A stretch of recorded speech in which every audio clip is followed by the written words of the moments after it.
Welcome guys GK MCQs MK channel में आपका बहुत बहुत स्वागत है।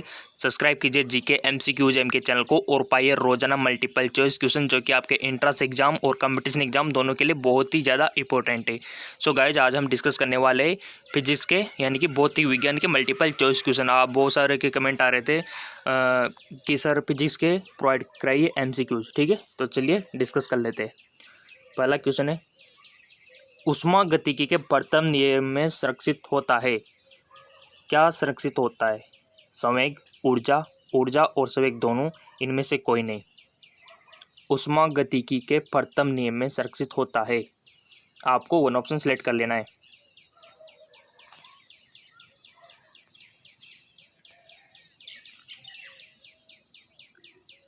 सो गाइस इसका राइट ऑप्शन हो जाएगा हमारे पास ऊर्जा। ठीक है, ऊष्मागतिकी के प्रथम नियम में क्या सुरक्षित रहती है? ऊर्जा सुरक्षित रहती है। चलते हैं नेक्स्ट क्वेश्चन की ओर। अगला है हमारा, निम्नलिखित द्रवों में कौन सा ऊष्मा का बहुत अच्छा चालक है? आपके सामने ऑप्शन है इत्र, बेंजीन, पारा, पानी। वन ऑप्शन आपको सेलेक्ट करना है। 5 सेकंड का टाइम है।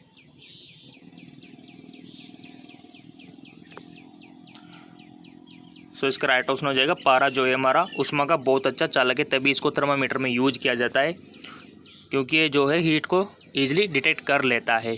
अगर आपके पास आसपास थोड़ी सी हीट है तो उसको डिटेक्ट करके पारा बढ़ने लगता है। ठीक है, तभी जो है इसको हम थर्मामीटर में यूज करते हैं, यही कारण है। और यहाँ तक कि हम जो प्रेशर मापते हैं वायुमंडलीय दाब का, कहाँ पर घटा हुआ है, कहाँ पर बढ़ा हुआ है, ठीक है, बैरोमीटर में, उसको भी पारा यूज होता है। ठीक है, और यहाँ तक कि हमारा जो बीपी का इंस्ट्रूमेंट होता है, आपने देखा होगा क्या बोलते हैं बीपी के इंस्ट्रूमेंट को? स्पाइगो मैनोमीटर। ठीक है, बीपी जिसे मेजर करते हैं उसे स्पाइगो मैनोमीटर बोलते हैं। ये आपको पता होना चाहिए। और नॉर्मल बीपी कितनी होती है? 120/80। ठीक है, mmHg। ये चीज़ आपको पता होना चाहिए। ठीक है, चलते आगे को। तो हमारा ऊष्मा का बहुत अच्छा चालक कौन है? पारा है, मरकरी। ठीक है, अगला है हमारा, निम्नलिखित में से किसकी ऊष्माधारिता अधिक है? बेंजीन, जल, स्वर्ण का टुकड़ा, लोहे का टुकड़ा।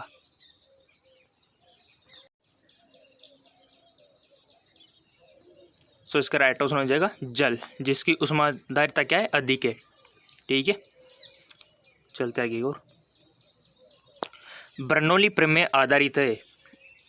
11th में आपने पढ़ा होगा एनसीईआरटी में बर्नौली के बारे में। ऊर्जा संरक्षण, संवेग संरक्षण, या फिर आवेश संरक्षण, या फिर इनमें से कोई नहीं। बर्नौली प्रमेय 11th में पढ़ चुके हो आप।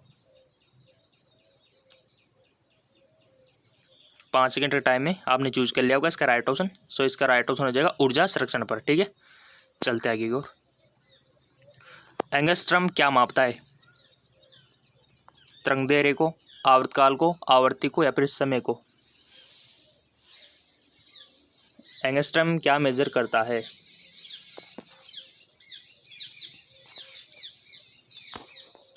सो इसका राइट ऑप्शन हो जाएगा हमारे सामने तरंगदैर्घ्य को मेजर करता है एंगस्ट्रम। ठीक है, अगला है हमारा, चाबी ब्रिगेडी में कौन सी ऊर्जा होती है? स्थितिज ऊर्जा, गतिज ऊर्जा, संचित ऊर्जा, फिर यांत्रिक ऊर्जा।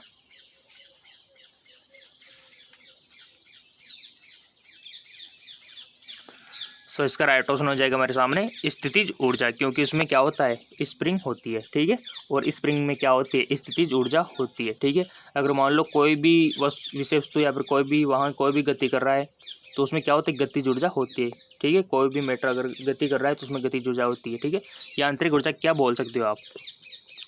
यांत्रिक ऊर्जा अगर कोई पुर्जा घूम रहा है, रोटेट हो रहा है, ठीक है, जिस पर हम मैकेनिकल बल लगा रहे हैं, ठीक है, जैसे कि हम विद्युत जनरेटर को आप जानते होंगे, जिसे विद्युत जनरेटर को हम घुमाते हैं, ठीक है, घुमाया जाता है इनको, तो जैसे इनको घुमाया जाता है तो क्या होता है? यांत्रिक ऊर्जा कन्वर्ट हो जाती है विद्युत ऊर्जा में। ठीक है, और जैसे आपने पंखा देखा होगा, छत का पंखा, कोई सा पंखा हो गया, कूलर हो गया, जैसे इसमें इलेक्ट्रिसिटी हम डालते हैं यानी विद्युत धारा प्रवाहित करते हैं तो घूमने लगता है, तो विद्युत ऊर्जा किसमें कन्वर्ट हो जाती है? यांत्रिक ऊर्जा में। ठीक है, चलते आगे की ओर। सो हमारा जो चाबी ब्रिगेडी रहती है उसमें स्प्रिंग होती है, तो उसमें स्थितिज ऊर्जा संचित रहती है। क्यूसेक से क्या मापा जाता है? मोस्ट इम्पोर्टेंट, अगर आपने न्यूज़पेपर पढ़े होंगे तो ईजिली आ गया होगा। ठीक है, वैसे तो ये फिजिक्स का क्वेश्चन है आपके 12th का, अगर वहाँ नहीं देखा है ना तो न्यूज़पेपर में आता रहता है क्वेश्चन के बारे में। जल के बहाव को नापता है, जल की गहराई को मापता है, जल की मात्रा को नापता है, फिर जल की शुद्धता को मापता है। सो इसका राइट ऑप्शन हो जाएगा जल के बहाव को। ठीक है, जल के बहाव को मेजर करता है ये, कितना जल बह चुका है।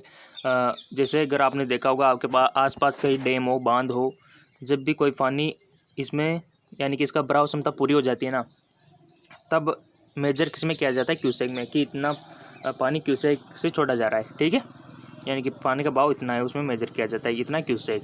चलते आगे को, अदिश राशि है, बलागुण, ऊर्जा, संवेग, ये सभी बताइए। 5 सेकंड का टाइम आपको मिलता है, इसमें वन ऑप्शन सेलेक्ट कर लिया करो और फिर उसके बाद जो मैं आंसर शो करता हूँ ना, उससे मैच करा लिया करो, क्या हमने जो चूज किया था वो सही था या फिर गलत था। यानी कि आपका टेस्ट भी साथ में हो जाएगा और आपके मल्टीपल चॉइस क्वेश्चन भी साथ में हो जाएंगे।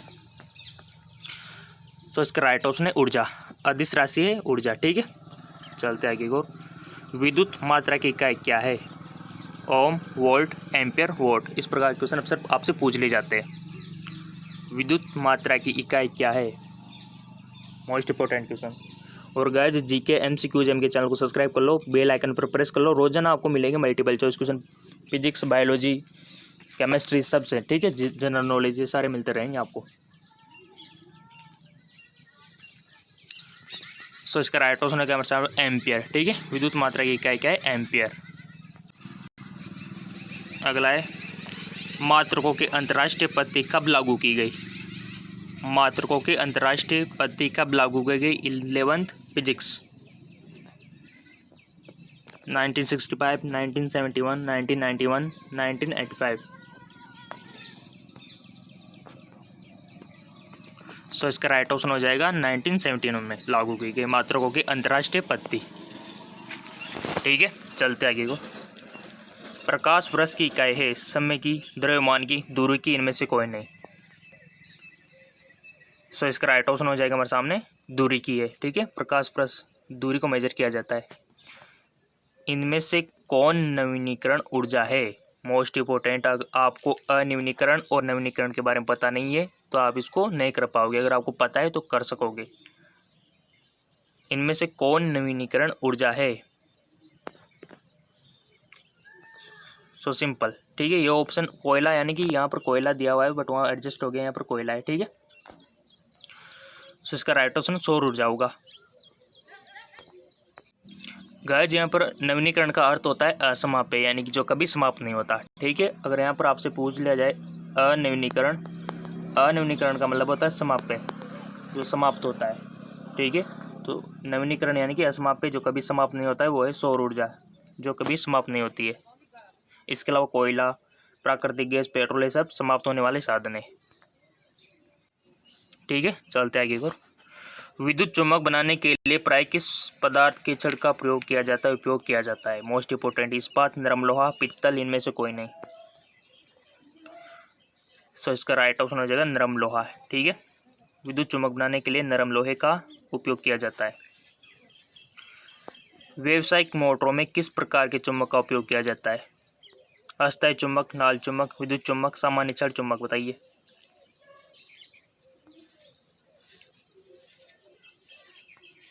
सो इसका राइट ऑप्शन हो जाएगा विद्युत चुम्बक का। चलते आगे को, वास्तविक सूर्यास्त और आभासी सूर्यास्त के बीच लगभग कितने समय का अंतर होता है, गैप होता है, 2 minute, 1 minute, 4 minute, 3 minute. So guys ये 12th एनसीईआरटी से पूछा गया क्वेश्चन है, इजीली आपको आना चाहिए और आपने चूज भी कर लिया होगा, आई होप। इसका राइट ऑप्शन हो जाएगा 2 मिनट। ठीक है, वास्तविक सूर्यास्त और सूर्योदय, यानी कि आपने देखा होगा सूर्य, जो वास्तविक में जो सूर्य उदय होता है उससे पहले हमको दिखाई देता है, और जो सूर्यास्त होता है उसके बाद तक भी हमको दिखाई देता है, 2 मिनट का गैप होता है इसमें। ठीक है,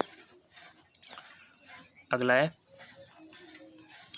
मानव नेत्र में जो बिंदु प्रकाश के लिए बिल्कुल सुग्राह्य नहीं रहता है उसे क्या कहते हैं, मानव नेत्र में जो बिंदु प्रकाश के लिए बिल्कुल सुग्राह्य नहीं रहता है नहीं रहता होता है उसे क्या कहते हैं? तो पीध बिंदु, अंध बिंदु, निकट बिंदु या फिर दूर बिंदु। 5 सेकंड का टाइम है, वन ऑप्शन सेलेक्ट कर लीजिए आप। सो इसका राइट ऑप्शन होगा अंध बिंदु बोलते हैं उसको। ठीक है, चलते आगे को।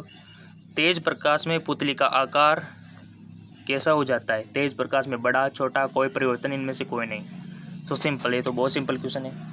सो इसका राइट ऑप्शन हो जाएगा छोटा हो जाता है। ठीक है, आपने देखा होगा जब आप बाहर से तेज़ धूप से किसी कमरे में जाते हो ना, तो आपको कमरे में कुछ देर तक के लिए कुछ भी नहीं दिखाई देता, कुछ भी नहीं। ठीक है, क्योंकि आपकी पुतले का साइज़ क्या हो गया? छोटा हो गया। इसलिए आप धूप में से आए हो, उस टाइम पे बड़ा था, लेकिन जब से आप अंदर आए, जैसे उस टाइम पे छोटा हो गया था। जैसे आप धूप में थे ना, तो आपकी पुतले का साइज़ छोटा हो गया था, और जैसे आप कमरे में गए तो पुतले का साइज़ छोटा है, तो आपको क्या दिखाई देगा? कुछ नहीं। तो थोड़ी देर आप कमरे में अंदर रहोगे तो आपके पुतले का साइज़ ऑटोमेटिकली बढ़ने लगेगा। ठीक है, चलते आगे को। कौन सा रंग है जिसको खतरे के सिग्नल में उपयोग किया जाता है? सो सिंपल, रेड कलर, लाल रंग। ठीक है, चलते आगे। सामान्य मानव नेत्र का दूर बिंदु होता है 25 सेंटीमीटर, अनंत पर 25 mm पर, या फिर 25 मीटर होता है? बताइए।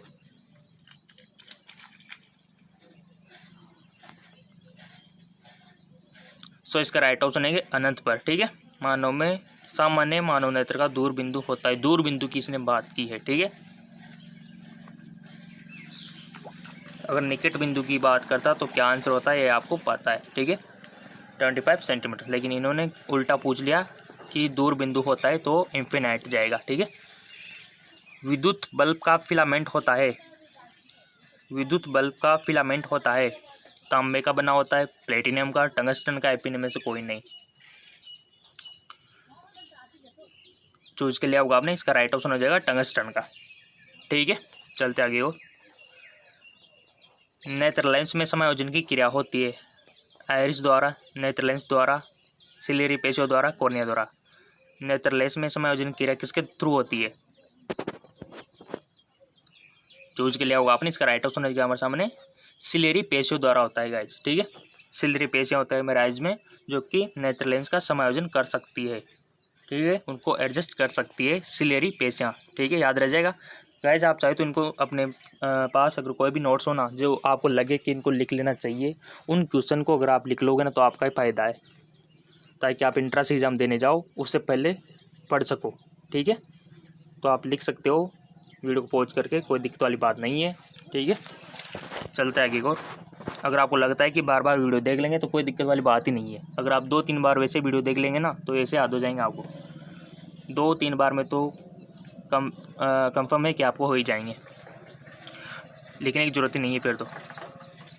टॉर्च से किस प्रकार के प्रकाश पुंज की प्राप्ति होती है? समांतर प्रकाश पुंज, संतृप्त या फिर असंतृप्त, सभी कथन सत्य है? बताइए। सो इसका राइट ऑप्शन हो जाएगा संतृप्त प्रकाश पुंज की।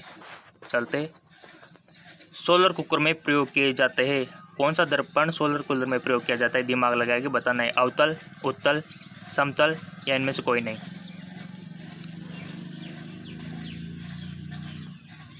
सो इसका राइट ऑप्शन हो जाएगा अवतल दर्पण। ठीक है, सोलर कुकर में क्या करता है? अवतल दर्पण।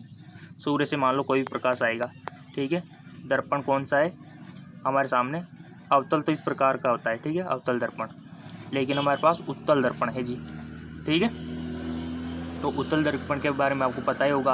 और आपको पता है कि वाहनों में किस प्रकार के दर्पण यूज किए जाते हैं? बताइए।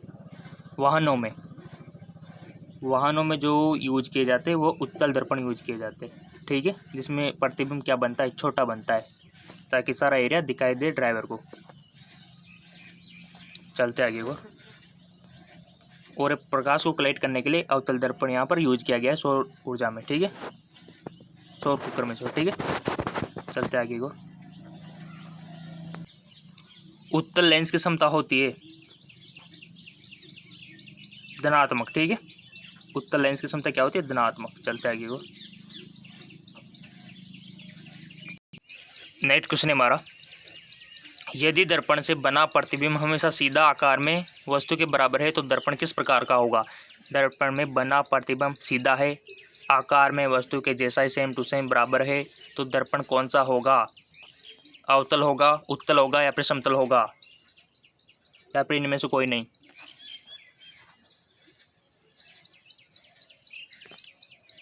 तो इसका राइट ऑप्शन हो जाएगा समतल दर्पण है। ठीक है, चलते आगे को। प्रकाश के परावर्तन के नियम के अनुसार आपतन कोण परावर्तन कोण से बड़ा होता है, आपतन कोण परावर्तन कोण के बराबर होता है, आपतन कोण परावर्तन कोण से छोटा होता है, सभी कथन सत्य है। वन ऑप्शन सेलेक्ट कर लिया होगा आपने।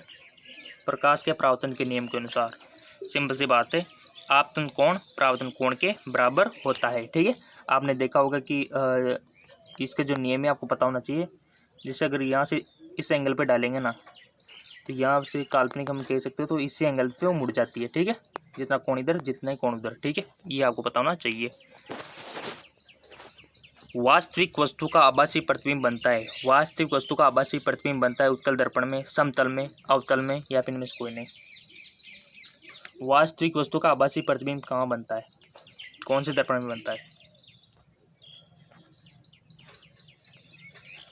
चूज के लिया होगा, इसका राइट ऑप्शन हो जाएगा समतल दर्पण से। ठीक है, चलते आगे को। सूर्योदय और सूर्यास्त के समय सूर्य का गोल दिखता है, गोलाकार, घनाकार, अंडाकार, बताइए। सूर्योदय और सूर्यास्त के समय सूर्य दिखता है, किस प्रकार का दिखता है? गोलाकार दिखता है, घनाकार दिखता है, अंडाकार दिखता है, चपटा दिखता है? देखा होगा आपने, बता सकते हो। सो इसका राइट ऑप्शन हो जाएगा चपटा। ठीक है, रोगियों के नाक, कान, गले आदि की जांच के लिए डॉक्टर प्रयोग करते हैं समतल दर्पण, उत्तल दर्पण, अवतल दर्पण, या फिर इनमें से कोई नहीं। सो गाइस, इसका राइट ऑप्शन हो जाएगा अवतल दर्पण का यूज करते हैं। ठीक है, नाक, गले और आदि की जांच के लिए, ये मोस्ट इंपॉर्टेंट है। एंट्रेंस एग्जाम हो गया, कंपटीशन एग्जाम हो गया, पूछा जाता है बार बार कि रोगियों के जो नाक, गले, कान आदि की जांच के लिए डॉक्टर कौन सा दर्पण प्रयोग करते हैं? अवतल दर्पण। ठीक है, चलते आगे। आँख की पुतली किस प्रकार कार्य करती है? परिवर्ती द्वार की भांति, दृष्टि तंत्रिका की भांति, पुतली की भांति, अन्य। आँख की पुतली किस प्रकार काम करती है? तो इसका राइट ऑप्शन हो जाएगा परिवर्ती द्वार की भांति। ठीक है, अगला है, दीर्घ दृष्टि दोष वाला व्यक्ति के चश्मे में लगा होता है, क्या लगा होता है? दीर्घ दृष्टि दोष, निकट दृष्टि दोष, ये पता होना चाहिए। ठीक है, और जरा दृष्टि दोष, 3 होते हैं दोष, और इसका ट्रीटमेंट भी पता होगा तो आप इजीली कर पाओगे। दीर्घ दृष्टि दोष वाला व्यक्ति के चश्मे में क्या लगा होता है? अवतल, या फिर दीपोक्स लेंस, या फिर उत्तल लेंस, या फिर बेलनाकार लेंस, बताइए। 5 सेकंड का टाइम है आपके पास।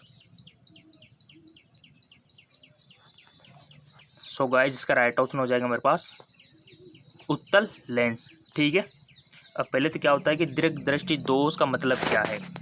यानी कि व्यक्ति को दूर की वस्तु तो साफ दिखाई दे रही है। ठीक है, दूर की वस्तु क्या दिखाई दे रही है? साफ, लेकिन पास की वस्तु साफ नहीं दिखाई दे रही है। ठीक है, तो ऐसे में साफ दिखाने के लिए क्या करना पड़ेगा? दूर की तो साफ दिखाई दे रही है, ठीक है, बट पास की उसको साफ नहीं दिखाई दे रही है, तो ऐसे में कौन सा यूज करना पड़ेगा? उत्तल लेंस यूज करो, ताकि ये हमको पास का भी सही दिखाई देने लगे। ठीक है, चलते आगे को। दूरदृष्टि दोष वाले आंखें साफ देख सकती है, दूरदृष्टि दोष वाली आंखें साफ देख सकती है, बताइए। निकट की वस्तु को, बड़ी वस्तु को, दूर की वस्तु को, बताइए। दूरदृष्टि जिसको है तो उसकी आंखें किस चीज़ को साफ देख सकती है? पास वाली को, दूर वाली को, या फिर बड़ी को, बताइए। या फिर इनमें से कोई नहीं। अभी तो मैंने बताया ही है, जिनका थोड़ा सा ध्यान था वो इजीली कर पाएगा। दूर की वस्तु को। ठीक है गाइस, इसमें एक प्रकार से उल्टा है। जिसे पूछा जाए ना कि दूर दृष्टि दोष, यानी कि दूर की वस्तु हमको सही दिखाई दे रही है। दोष तो है दूर का, बट वही चीज़ हमको सही दिखाई दे रही है, ये थोड़ा सा ध्यान रखना है। निकट दृष्टि दोष, यानी कि निकट की वस्तु हमको साफ दिखाई दे रही है। ठीक है, तो इसका मतलब इस प्रकार से आप समझ सकते हो। दूर दृष्टि यानी कि दूर की वस्तु अच्छी दिखाई दे रही है, निकट दृष्टि यानी कि निकट की वस्तु अच्छी दिखाई दे रही है। इस प्रकार से याद रखना पड़ेगा आपको, नहीं तो आप कंफ्यूज होके इनके सवालों के जवाब उल्टा सुल्टा करके आ जाओगे। ठीक है, याद रह जाएगा, ट्रिक के साथ याद रखना है। देखो, दूर दृष्टि यानी कि दूर की वस्तु अच्छी दिखना, निकट दृष्टि यानी कि निकट की वस्तु अच्छी दिखना। ठीक है, चलते आगे और। इंद्रधनुष किस प्रकार का स्पेक्ट्रम है? प्राकृतिक, कृत्रिम, कृत्रिम, प्राकृतिक, सभी सत्य, बताइए। सो सिंपल इसका राइट ऑप्शन हो गया प्राकृतिक स्पेक्ट्रम है। ठीक है, प्रिज्म के थ्रू भी आप बना सकते हो या फिर कर पे भी आप बना सकते हो, दर्पण के द्वारा, समतल दर्पण के थ्रू। ठीक है, किस प्रकार बनाया जाता है आपको पता ही होगा। उसने एक से भी आपके पास कोई भी औजार हो, उसमें पानी भरना है, पानी भर के किसी में भी भर सकते हो, कोई भी प्लेट हो गया, कोई भी थाली हो गई, ठीक है, परात होगी, इसमें पानी लेके आपको कुछ नहीं करना। यहाँ पर आपको जैसे सूर्य का प्रकाश इधर से आ रहा है तो इसके सामने इसमें पानी में दर्पण रख देना है। इधर से जैसे सूर्य का प्रकाश आएगा तो इसका रिफ्लेक्ट आप अंधेर थोड़ा सा, मतलब जहाँ पर अंधेरा हो ना वहाँ करना, तो वहाँ पर धनुष बन जाएगा। ठीक है, इस प्रकार आप बना सकते हो ग्रह पे भी। चलते आगे को। चुंबकीय क्षेत्र का मात्रक होता है, मोस्ट इम्पोर्टेंट, ये मात्रक अक्सर पूछे जाते हैं, आपके लिए स्पेशल वीडियो बना दूंगा सभी मात्रक। ठीक है, जितने भी फिजिक्स के मात्रक हैं सारे निकाल के, और चैनल सब्सक्राइब कर रखा है, आपको मिल जाएगा, डोंट वरी। चुंबकीय क्षेत्र का मात्रक होता है न्यूटन, टेस्ला, एम्पियर या फिर मीटर। ठीक है, चुंबकीय क्षेत्र का मात्रक होता है, इसका राइट ऑप्शन हो जाएगा टेस्ला। ठीक है, चुंबकीय क्षेत्र को किस में मेजर किया जाता है? टेस्ला में। ठीक है, चलते आगे को। न्यूटन में फिर किसको किया जाता है? फोर्स को, बल को। ठीक है, एम्पियर में किसको किया जाता है? फिर एम्पियर में करंट को, धारा को। ठीक है, मीटर में दूरी को, डिस्टेंस को। सिंपल। ठीक है, तो ये मेजरमेंट आपको पता होना चाहिए। शारीरिक कार्यों को करने के लिए किस प्रकार की ऊर्जा का उपयोग किया जाता है? ऊर्जा, सौर ऊर्जा, पेशीय ऊर्जा, फिर रासायनिक ऊर्जा, शारीरिक कार्यों को करने के लिए। सो सिंपल इसका राइट ऑप्शन हो जाएगा पेशीय ऊर्जा। ठीक है, चलते आगे को। कौन सी प्रक्रिया प्रकाश और ध्वनि दोनों में घटित नहीं होती है? सो गाइज आपके सामने ऑप्शन है ध्रुवण, अपवर्तन, विवर्तन, परावर्तन। सो इसका राइट ऑप्शन हो जाएगा ध्रुवण। ठीक है, अगला है किसी द्रव का उसके क्वथनांक से पूर्व उसके वाष्प में बदलने की प्रक्रिया को क्या कहते हैं? किसी द्रव का उसके क्वथनांक से पूर्व उसके वाष्प में बदलने की प्रक्रिया को क्या बोलते हैं? संघनन, हेमीकरण, वाष्पीकरण या इनमें से कोई नहीं।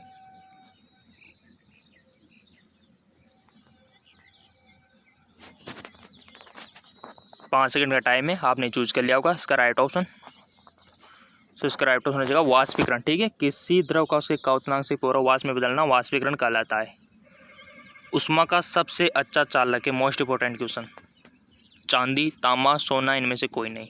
उष्मा का जो हमारी हीट होती है उसका सबसे अच्छा चालक कौन है? सो इसका राइट ऑप्शन हो जाएगा चांदी, सिल्वर। ठीक है, सिल्वर बेस्ट चालक है। और इसका अपोजिट पूछा जाए तो, सबसे अच्छा चालक पूछा जाए तो फिर क्या करोगे आप? सो गाइज अगर आपसे पूछा जाए कि कार्बन में जैसे कि इसका उल्टा अपोजिट पूछा जाए, जैसे कि हीरा होता है ना, वो कुचालक होता है। ठीक है, चलते आगे और। नेक्स्ट क्वेश्चन है कि किसी मनुष्य के शरीर का तापक्रम होता है 65 degree, 95 degree, 98 degree, 99 degree. Normal temperature कितना होता है ह्यूमन बॉडी का, आपको पता होना चाहिए, मेडिकल स्टूडेंट।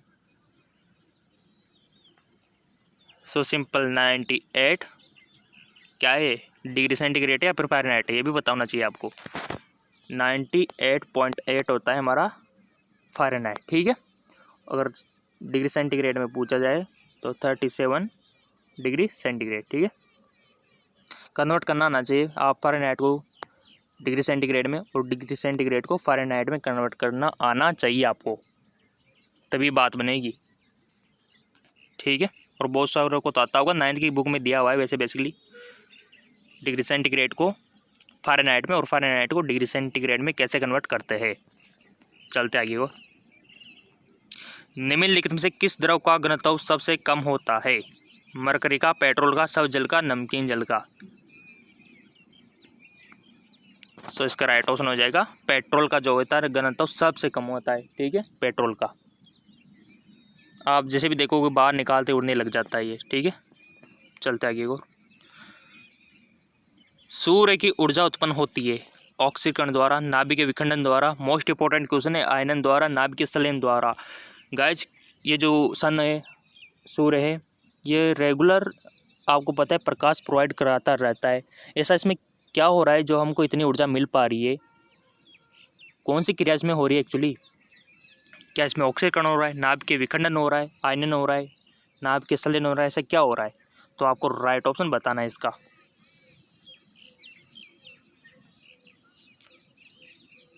सो इसका राइट ऑप्शन हो जाएगा नाभिकीय संलयन। ठीक है, आप कंफ्यूज हो जाते होंगे नाभिकीय विखंडन और संलयन में, तो नाभिकीय संलयन में होता है गाइस। नाभिकीय संलयन के थ्रू ही हमको सूर्य से प्रकाश मिल पा रहा है आज दिन तक। ठीक है, आपने 12th NCERT में अवश्य पढ़ा होगा, नाभिकीय संलयन से हमको सूर्य की ऊर्जा प्राप्त हो पा रही है। ठीक है, लिख भी सकते हो अपनी नोटबुक में, नाभिकीय संलयन से सूर्य की ऊर्जा उत्पन्न होती है। ठीक है, ताकि एंट्रेंस एग्जाम में ये क्वेश्चन आ जाए तो आप डायरेक्ट इसको टिक कर दो। चलते आगे और श्यानता की इकाई है वाइजली, पास्कल, इनमें से कोई नहीं। श्यानता आप पढ़ चुके हो 11th में। इसकी यूनिट क्या है, किस में मापते हैं श्यानता को? सो इसका राइट ऑप्शन है वाइज में। ठीक है, वाइज इसका इकाई है। अगला है, वह कौन सा बल है जिसके कारण पिंड धरती के केंद्र की ओर खींचा चला जाता है?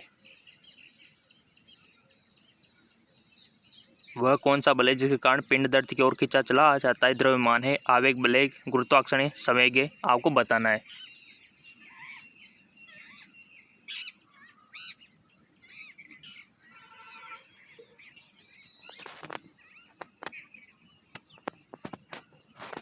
सो सिंपल, गुरुत्वाकर्षण, ग्रेविटी के बारे में तो आपने पढ़ा हुआ है, चैप्टर भी 11th में आपके। ठीक है, अगला है, पास्कल इकाई है किसकी? दाब की, वर्षा की, आर्द्रता की, तापमान की। देखो इकाई वाले क्वेश्चन और मात्रक वाले क्वेश्चन आपको आना चाहिए, हर बार पूछा जाता है। चाहे तो आप चार्ट भी बना सकते हो ताकि आपको सारे मात्रक एक जगह मिल जाए, सारी इकाइयाँ एक जगह मिल जाए। बुक भी आती है बेसिकली, बट वो आप परचेज नहीं कर पाओगे। ठीक है, वीडियो बना दूंगा मैं अगर आपको मेरे को टाइम मिला तो। ठीक है, इकाइयों के ऊपर, ताकि आपको सुविधा रहे। सारी इकाइयाँ आप पढ़ के चले जाओ, सारे मात्रक आप पढ़ के चले जाओ, आपका एंट्रेंस एग्जाम देने, कंपटीशन एग्जाम देने। अगला है, गुरुत्वाकर्षण के सार्वभौमिक नियमों का प्रतिपादन किसने किया? गुरुत्वाकर्षण के सार्वभौमिक नियमों का प्रतिपादन किसने किया? गैलीलियो ने, न्यूटन ने, कोपरनिकस ने, या फिर इनमें से कोई नहीं।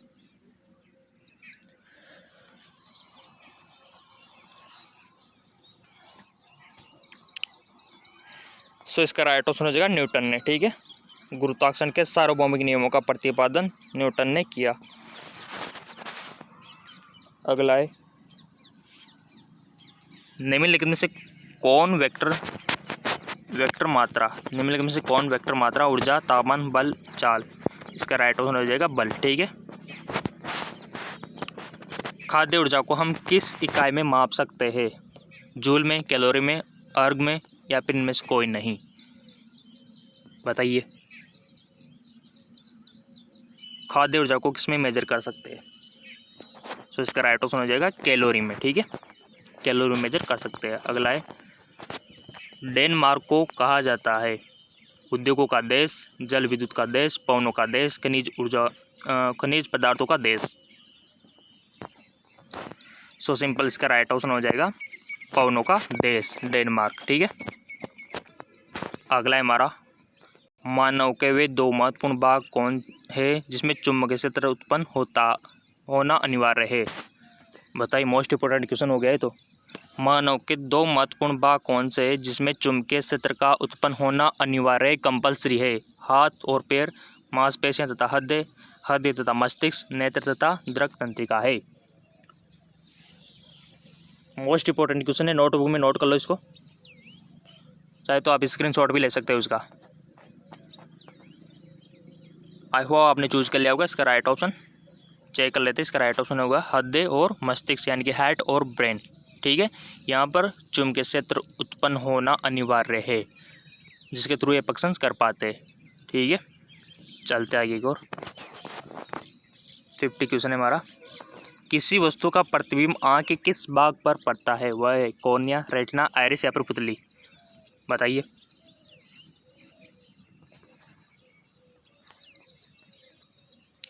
सो इसका राइट ऑप्शन हो जाएगा रेटिना पर। ठीक है। सो गाइस यहाँ पर हमने 50 क्वेश्चन डिस्कस करे फिजिक्स के। आपने जो ऑप्शन चूज किए थे वो कितने सही निकले 50 में से आप खुद अंदाज़ा लगा सकते हो और खुद अपना एनालिसिस कर सकते हो। ठीक है। और देख आपको मल्टीपल चॉइस क्वेश्चन चाहिए तो नीचे डिस्क्रिप्शन पे लिंक दिए हुए हैं, वहाँ से आप गेन कर सकते हो multiple choice question biology, chemistry, physics के। ठीक है। और नेक्स्ट वीडियो पाने के लिए चैनल को सब्सक्राइब करके बेल आइकन पर प्रेस रख सकते हो, ताकि जब भी नया वीडियो रोज़ाना मिलेगा, वैसे वीडियो तो आपको पता ही है रोज़ाना वीडियो मिलती है आपको मल्टीपल चॉइस क्वेश्चन की। ठीक है। तो वो आपको मिल जाएगी। तो फिलहाल जो वीडियो आपने नहीं देखा है ना, उसको देख लीजिए, लिंक नीचे डिस्क्रिप्शन में दिया हुआ है।